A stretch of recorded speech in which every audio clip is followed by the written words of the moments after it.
Before we move on from the console, there's just one brief thing I just want to quickly go over, and that's something called substitutions. And given its name, you can kind of guess that it's replacing something with something else, because you substitute one thing for something else.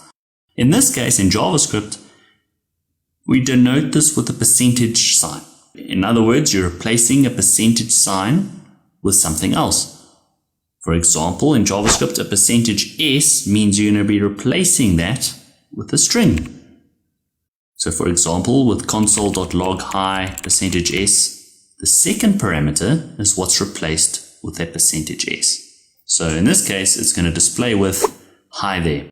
And the s keyword is not the only thing available. You've also got d, c, and o, which replaces different things, integers, CSS, and objects in this case. Let me show you a quick example and then we can move on. Cool, so let's look at an example quickly. Let's say we want to type 33 green apples and we want to put these in a variable. So we'll create here a variable and we'll get into variables later. And how much we said 33 apples. So let's say var number equals 33. And let's say the color is green. Okay, so we've got two variables, we've got a number, we've got a color, and we want to display 33 green apples. How would we do that? Well, let's use substitutions. Console log, it's an integer, which is D. The second thing we want to display is the string. So what's that? That is S.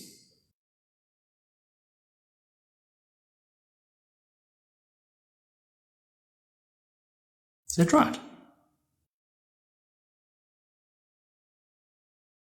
Let's see if that works.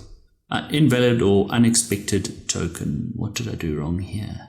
Oh, I forgot to enclose. I forgot to close that off. D. Oh man, silly. Silly. Put the percentage afterwards. It should be before. This is where not having a text editor is excruciating. But there you go. So I've replaced the percentage D's with the number and the percentage S's with the color. And we get 33 green apples. The reason why this isn't so important now is because ES6 has temporal literals. And these can be in a substitution to this approach. This can be quite cumbersome. So I'm going to show you what I mean. All right. Well, we've already defined number and color.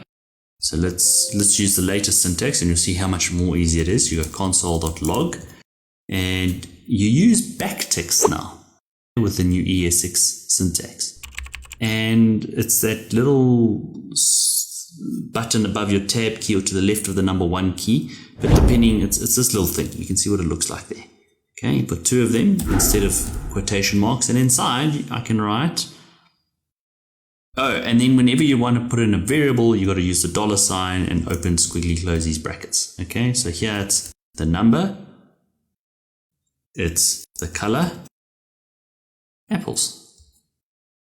And if I execute that, we get exactly the same thing. The preferred approach is the second approach, which is why I don't really want to hop on too much about substitutions. Cool, let's go. Let's move on.